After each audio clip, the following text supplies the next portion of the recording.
नमस्कार साथियों, मैं अभिनय दीक्षित आप सभी का एग्रीकल्चर जीके के इस ऑफिशियल प्लेटफॉर्म पे हार्दिक स्वागत करता हूं। आज की इस वीडियो के माध्यम से मैं आप सभी लोगों से बात करने वाला हूं जो आपकी central food safety officer technical officer की वैकेंसीज आती हैं FSSAI के द्वारा।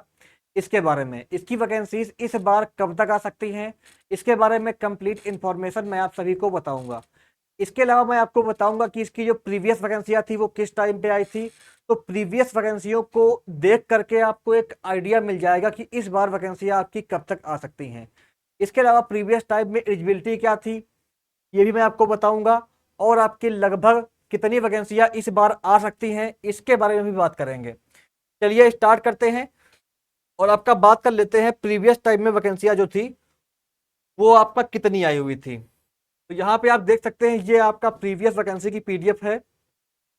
जो इसकी प्रीवियस वैकेंसियां थी वो 2021 में आई हुई थी। 21 में आपका 30 सितंबर 2021 को इसकी वैकेंसियां आउट हुई थी। तो इस बार भी आप मान के चल सकते हैं कि आपकी जो वैकेंसी है वो सितंबर के लास्ट में और आपका अक्टूबर के मिड तक या अक्टूबर के लास्ट तक इसकी वैकेंसी आ सकती हैं। अगर इसकी वैकेंसी सितंबर अक्टूबर में नहीं आएंगी तो इसकी वैकेंसी भी जो है नवंबर दिसंबर में आपको देखने को मिल सकती हैं। यानी कि आपका सितंबर से दिसंबर तक वैकेंसियां इसकी आने के चांसेस 99% हैं।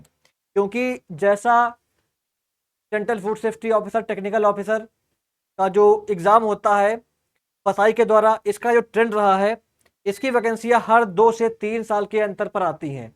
तो आपको पता होगा 2019 में आई थी, फिर 2021 में आई थी और अब आपका 2024 में वैकेंसियां आ सकती हैं। सितंबर अक्टूबर से लेकर के आपका नवंबर दिसंबर तक इसकी वैकेंसीज आउट हो जाएंगी। ये इसके चांसेस काफ़ी ज़्यादा हैं क्योंकि प्रीवियस वैकेंसी का आप देख सकते हैं सितंबर में वैकेंसी आई थी 30 सितंबर को। और प्रीवियस जो वैकेंसी थी उसकी अगर बात की जाए इंपॉर्टेंट डेट्स की तो इसमें फॉर्म फिलअप शुरू हो गया था आपका 13 अक्टूबर से और अप्लाई करने की लास्ट डेट थी यहाँ पे 12 नवंबर। ये आपका प्रीवियस टाइम का है। इसके अलावा बात की जाए कि प्रीवियस टाइम में वैकेंसीज कितनी थी आपकी, तो टेक्निकल ऑफिसर और सेंट्रल फूड सेफ्टी ऑफिसर की अगर बात की जाए तो टेक्निकल ऑफिसर में आपकी 125 वैकेंसियां थी। सेंट्रल फूड सेफ्टी ऑफिसर में आपकी 37 वैकेंसियां थी। इस बार की अगर बात की जाए तो इस बार जो वैकेंसियां हैं आपकी लगभग आप मान के चलिए कि वैकेंसी जो है टेक्निकल ऑफिसर में 110 से 140 वैकेंसियां इस बार आ सकती हैं और सेंट्रल फूड सेफ्टी ऑफिसर में आपका 25 से 50 वैकेंसियां आ सकती हैं। तो ये आपका वैकेंसियां इस बार आने के चांसेस हैं इन दोनों में। इसके अलावा इसमें जो चाहिए होती है एज लिमिट, उसकी अगर बात की जाए तो जो अपर एज लिमिट है वो आपका टेक्निकल ऑफिसर के लिए चाहिए होती है 30 ईयर और सेंट्रल फूड सेफ्टी जो ऑफिसर होता है इसके लिए चाहिए होती है 30 ईयर। तो 30 ईयर्स अगर आपकी मैक्सिमम एज है तभी आप इसमें अप्लाई कर पाएंगे। यानी कि 30 ईयर से ऊपर एज वाले इसमें अप्लाई नहीं कर सकते हैं। मिनिमम जो एज है वो आपकी 18 साल चाहिए होगी, 18 से 30 साल वाले इसमें अप्लाई कर सकते हैं। कैटेगरी वालों को एज में छूट मिलेगी इस बार भी और प्रीवियस टाइम में भी आपकी छूट मिली थी। अगर बात की जाए कि छूट क्या मिलती है एज में, तो एक बार छूट को देख लेते हैं पहले।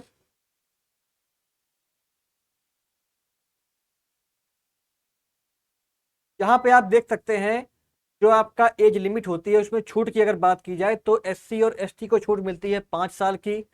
OBC नॉन क्रीमी को छूट मिलती है 3 साल की। इसके अलावा जो PH होते हैं उनको छूट मिलती है 10 साल की। PH प्लस SC ST को छूट मिलती है 15 साल की।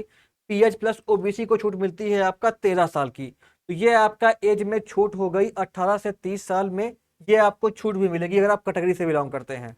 इसके अलावा अगर बात की जाए एलिजिबिलिटी के बारे में कि सेंट्रल फूड सेफ्टी ऑफिसर में अप्लाई करने के लिए, टेक्निकल ऑफिसर में अप्लाई करने के लिए आपके पास एलिजिबिलिटी क्या चाहिए होगी, तो टेक्निकल ऑफिसर की अगर बात की जाए तो अगर आपके पास जो है मास्टर्स की डिग्री है, अगर आपके पास MSc की डिग्री है केमिस्ट्री में, बायोकेमिस्ट्री में, फूड टेक्नोलॉजी में, फूड साइंस में, फूड साइंस एंड टेक्नोलॉजी में, इसके अलावा फूड एंड न्यूट्रिशन में, एडिबल ऑयल टेक्नोलॉजी में, माइक्रोबायोलॉजी में, डेयरी टेक्नोलॉजी में, एग्रीकल्चर में, हॉर्टिकल्चर में, इंडस्ट्रियल माइक्रोबायोलॉजी में, टॉक्सिकोलॉजी में, पब्लिक हेल्थ में, लाइफ साइंस में, बायोटेक्नोलॉजी में, फ्रूट और वेजिटेबल टेक्नोलॉजी में, food safety and quality insurance में। अगर आपके पास मास्टर्स PG की डिग्री है, बी आपका जो बीटेक हो सॉरी जो आपका एमटेक होता है या आपका MSc होता है, अगर आपने कर रखा है इन सब्जेक्ट से तो आप जो है इसके लिए एलिजिबल रहेंगे। इसके अलावा दूसरा यहाँ पे दिया हुआ है, अगर आपके पास ये नहीं है और आपके पास जो है पीजी डिप्लोमा है एटलीस्ट 1 ईयर ड्यूरेशन का, food safety and food science में, फूड प्रोसेसिंग, क्वालिटी इंश्योरेंस में, फूड सेक्टर में। इसके अलावा आपका डाइटिटिक्स और पब्लिक हेल्थ में, न्यूट्रिशन में, डेयरी साइंस में, बेकरी साइंस में, पोस्ट हार्वेस्ट टेक्नोलॉजी में, तो आप इसके लिए एलिजिबल रहोगे। इसके अलावा आपका क्या है यहाँ पे, साथ साथ में आपने जो है, जो आपका डिप्लोमा है इसके साथ साथ में आपने जो है केमिस्ट्री में, बायोकेमिस्ट्री में, फूड टेक्नोलॉजी में, फूड साइंस एंड टेक्नोलॉजी में, फूड न्यूट्रिशन में, एडिबल ऑयल टेक्नोलॉजी में, माइक्रोबायोलॉजी में, डेयरी टेक्नोलॉजी में, एग्रीकल्चर हॉर्टिकल्चर साइंस में, industrial microbiology, toxicology, public health, life science, biotechnology, food and vegetable technology, food safety and quality insurance, food processing technology, fruit और vegetable medicine या veterinary में अगर आपने अपना, फिशरीज में अपना, एनिमल साइंस में अगर आपने अपना ग्रेजुएशन कर रखा है, प्लस आपने 1 ईयर का कर रखा है पीजी डिप्लोमा, तो आप इसके लिए एलिजिबल रहोगे। इसके अलावा जिनके पास बीई या बीटेक की डिग्री है फूड टेक्नोलॉजी में, डेयरी टेक्नोलॉजी में, बायोटेक्नोलॉजी में, ऑयल टेक्नोलॉजी में, फूड प्रोसेसिंग इंजीनियरिंग में, फूड प्रोसेसिंग टेक्नोलॉजी में, फूड एंड वेजिटेबल टेक्नोलॉजी में, food safety and quality insurance में, या अगर आपके पास जो है बैचलर डिग्री है 4 साल की मेडिसिन में, वेटरनरी साइंस में, फिशरीज में, एनिमल साइंस में, तो भी आप इसके लिए यहाँ पे एलिजिबल रहेंगे। तो ये आपका टेक्निकल ऑफिसर की एलिजिबिलिटी हो गई। और जो सेंट्रल फूड सेफ्टी ऑफिसर है इसकी एलिजिबिलिटी जो है चेंज हुई है, तो वो मैं आपको बताऊंगा। पहले एक बार देख लेते हैं कि जो प्रीवियस एलिजिबिलिटी थी वो क्या थी। देखिए, प्रीवियस जो एलिजिबिलिटी थी इसमें लिखा हुआ है डिग्री इन फूड टेक्नोलॉजी। तो फूड टेक्नोलॉजी में आपका जो है कई सारी डिग्रियां नई ऐड हुई हैं। इसमें आपका फूड प्रोसेस इंजीनियरिंग हुआ, फूड साइंस एंड टेक्नोलॉजी हुआ, फूड टेक्नोलॉजी हुआ। इसके अलावा आपका जो 3 साल का कोर्स होता है फूड टेक्नोलॉजी का वो भी एलिजिबल रहते हैं। जो आईसीआर से होता है फूड टेक्नोलॉजी वो भी एलिजिबल रहते हैं। फूड प्रोसेसिंग टेक्नोलॉजी वाले एलिजिबल रहते हैं। फूड प्रोसेस इंजीनियरिंग वाले एलिजिबल रहते हैं यहाँ पे। तो फूड टेक्नोलॉजी की जितनी भी आपकी एलाइड डिग्रियां हैं सभी यहाँ पे एलिजिबल रहते हैं। इसके अलावा अगर आपके पास जो है बैचलर डिग्री है डेयरी टेक्नोलॉजी में तो भी आप एलिजिबल रहोगे। बायोटेक वाले एलिजिबल रहेंगे, ऑयल टेक्नोलॉजी वाले एलिजिबल रहेंगे। एग्रीकल्चरल साइंस की अगर बात की जाए तो अगर आपके पास जो है BSc agriculture, BSc horticulture, BTech या BE agriculture engineering, BSc fisheries science अगर आपके पास है तो आप इसके लिए एलिजिबल रहोगे। वेटरनरी साइंस वाले यहाँ पे इसके लिए एलिजिबल हैं, बायोकेमिस्ट्री वाले एलिजिबल हैं, माइक्रोबायोलॉजी वाले एलिजिबल हैं, मास्टर्स डिग्री इन केमिस्ट्री और डिग्री इन मेडिसिन वाले यहाँ पे एलिजिबल रहेंगे। इसके अलावा जो आपकी कंप्लीट इंफॉर्मेशन है न्यू क्वालिफिकेशन के ऊपर, उस पर मैं एक वीडियो डाल चुका हूँ। उसकी लिंक मैं आपको डिस्क्रिप्शन बॉक्स में प्रोवाइड कर दूंगा, वहां जाकर के आप न्यू जो एलिजिबिलिटी है वो देख सकते हैं। तो ये आपका हो गई एलिजिबिलिटी के बारे में इंफॉर्मेशन। इसके अलावा अगर बात की जाए कि इसमें आपका जो ये वैकेंसीज आती हैं सेंट्रल फूड सेफ्टी ऑफिसर की, इन वैकेंसीज में आपका जो है एग्जाम का पैटर्न क्या रहता है, कैसे क्या इसमें आपको तैयारी करनी रहती है। तो पहली बात तो ये कि जो आपका इसका एग्जाम होता है इसमें आपका पहले CBT 1 होता है, कंप्यूटर बेस्ड टेस्ट आपका 1 होता है। फिर आपकी आती है मेरिट। मेरिट में आपका बच्चे बाहर निकल जाते हैं जिनका मेरिट कम होता है। फिर आपका होता है CBT 2 का एग्जाम। CBT 2 होता है और CBT 2 के बेसिस पे आपकी बनती है फाइनल मेरिट और आपका फाइनल सिलेक्शन यहाँ पे हो जाता है। डॉक्यूमेंट वेरिफिकेशन के बाद आपका फाइनल सिलेक्शन हो जाता है। यानी कि इसमें आपका 2021 में जो वैकेंसी आई थी उसमें कोई भी आपका यहाँ पे इंटरव्यू नहीं था। Technical officer, central food safety officer का सिलेबस सेम रहता है, तो दोनों की तैयारी आप एक साथ कर सकते हैं। मल्टीपल पोस्ट के लिए अप्लाई भी कर सकते हैं आप, टेक्निकल ऑफिसर के लिए भी अप्लाई कर सकते हैं और आपका जो सेंट्रल फूड सेफ्टी ऑफिसर है, टेक्निकल ऑफिसर, दोनों के लिए यहाँ पे आप अप्लाई कर सकते हैं एक ही साथ। तो दोनों में एलिजिबल अगर आप हैं तो दोनों के लिए अप्लाई कर सकते हैं। इसके अलावा जब आप तैयारी करते हैं सेंट्रल फूड सेफ्टी ऑफिसर की तो उसके साथ साथ में आपको जो स्टेट लेवल पे वैकेंसी आती है फूड सेफ्टी ऑफिसर की, उसके लिए भी आप एलिजिबल हो जाते हैं। जैसे आपका कुछ स्टेट में क्या रहता है कि अदर स्टेट वाले भी अप्लाई कर सकते हैं, यानी कि ऑल इंडिया वाले फॉर्म फिल कर सकते हैं। अगर बात की जाए उन स्टेट की जहां पे ऑल इंडिया वाले फॉर्म फिल कर सकते हैं तो उसमें आपका एक आता है हरियाणा, दूसरा आता है उत्तर प्रदेश, तीसरा यहाँ पे आपका आ जाता है राजस्थान, फिर आपका आ जाता है झारखंड, फिर आपका आ जाता है बिहार।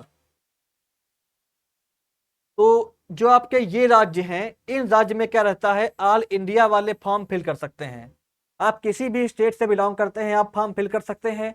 जो आपके साउथ इंडियन राज्य हैं, स्टेट हैं, वहाँ पे क्या रहता है आपका, वहाँ की जो लोकल लैंग्वेज होती है, तमिल, तेलुगु, उड़िया, वो आपको आनी चाहिए होती है। प्लस आपने अपना 10+2 12 वहाँ से कर रखा हो, तभी आप अप्लाई कर सकते हैं। तो जो कुछ स्टेट हैं वहाँ पे ऑल इंडिया वाले फॉर्म फिल कर सकते हैं, बाकी स्टेट में आपका जिस स्टेट में वैकेंसी आती है वहीं के बच्चे अप्लाई कर सकते हैं। एलिजिबिलिटी सेम रहती है, सिलेबस भी लगभग आपका मैच करता है। तो ये थी इसके बारे में कंप्लीट इंफॉर्मेशन। तो इससे आपको एक आइडिया लग गया होगा कि आपकी वैकेंसी कब तक आ सकती है। इसके अलावा मैं आपको एक बात और बता दूं, एग्जाम उसी का क्लियर होता है जो आपका नोटिफिकेशन आने से पहले अपनी तैयारी करके बैठा रहता है। जो नोटिफिकेशन आने के बाद तैयारी करता है उसके मार्क्स कम हो जाते हैं या कंपटीशन में वो उतना अच्छा परफॉर्म नहीं कर पाता है। तो आपको क्या करना है, आपको अगर आपके पास फ्री रिसोर्स अवेलेबल है, आपके पास मार्केट में बुक अवेलेबल है, उन बुक को आप बाई करिए। बुक से अगर आपका सिलेबस कवर हो जाता है तो उन बुक की मदद से आप तैयारी स्टार्ट कर दीजिए अपनी। इसके अलावा अगर आपको लगता है कि आपका बुक से सिलेबस कवर नहीं हो रहा है और आपको प्रॉपर गाइडेंस चाहिए, प्रॉपर कंटेंट चाहिए जिससे आपका कंप्लीट सिलेबस कवर हो, तो आप किसी भी प्लेटफॉर्म से कोचिंग ले सकते हैं। जैसे कि हमारे प्लेटफॉर्म पर भी इसके लिए कंप्लीट बैच अवेलेबल है, आप इस बैच को ज्वाइन कर सकते हैं। इसमें आपको technical officer, central food safety officer के लिए कंप्लीट वीडियो क्लास मिल जाएगा, CBT 1 CBT 2 दोनों के लिए कंप्लीट नोट्स मिल जाएगा, कंप्लीट मॉक टेस्ट मिल जाएगा, प्रीवियस 2 एग्जाम के पेपर मिल जाएंगे। इसके अलावा आप अपने डाउट्स वगैरह सॉल्व कर सकते हैं। ओनली 2300 रुपीज की कॉस्ट पे आप ये बैच ले सकते हैं और इस बैच को लेकर के अपनी तैयारी स्टार्ट कर दीजिए, क्योंकि वैकेंसी आपकी सितंबर अक्टूबर में आने के चांसेस काफ़ी ज़्यादा हैं। तो आपको अपना समय वेस्ट नहीं करना है। अगर आपका भी ड्रीम जॉब है कि आप सेंट्रल फूड सेफ्टी ऑफिसर बने, टेक्निकल ऑफिसर बने, तो तैयारी अभी से स्टार्ट कर दें, जिससे आप जो वैकेंसी आ जाए उसके बाद जो नए बच्चे फॉर्म फिल करें उनको आप कंपटीशन दे करके उनसे अच्छा परफॉर्म कर सकें और आप अपनी एक सीट पक्की कर सकें। इसलिए आपको अभी से तैयारी शुरू कर देनी है। आप किसी कोर्स से तैयारी करिए या फ्री जो कंटेंट अवेलेबल है ऑनलाइन उससे पढ़ सकते हैं, या आप कोई मार्केट से बुक बाई कर सकते हैं, लेकिन फ्री कंटेंट से और मार्केट वाली बुक से आपका कंप्लीट सिलेबस कवर नहीं होगा। तो आपको प्रॉपर गाइडेंस की आवश्यकता पड़ेगी। प्रॉपर गाइडेंस के लिए आप इस कोर्स को ज्वाइन करिए। हमारा कोर्स काफ़ी अफोर्डेबल है और आपको क्वालिटी कंटेंट मिलेगा सिलेबस के अकॉर्डिंग। ई बुक भी आपको दी जाएंगी, उन ई बुक को आप प्रिंट कर सकते हो जिससे अपनी तैयारी को अच्छे से कर सकते हो। ये बैच आपका 1 ईयर के लिए वैलिड है। तो जिस डेट को इसको आप बाई करोगे उस डेट से आपका 1 ईयर तक इसको आप यूज कर सकते हैं। अगर आपको इसको बाई करना है तो वीडियो का डिस्क्रिप्शन बॉक्स चेक करें, वहां पे आपको लिंक मिल जाएगी, वहां जा करके आप उसे बाई कर सकते हैं। इसके अलावा अगर आपकी कोई क्वेरी हो तो आप मुझे व्हाट्सएप करिए, कॉल करिए या कमेंट बॉक्स में लिखिए, आपकी सारी क्वेरीज सॉल्व कर दी जाएंगी। धन्यवाद।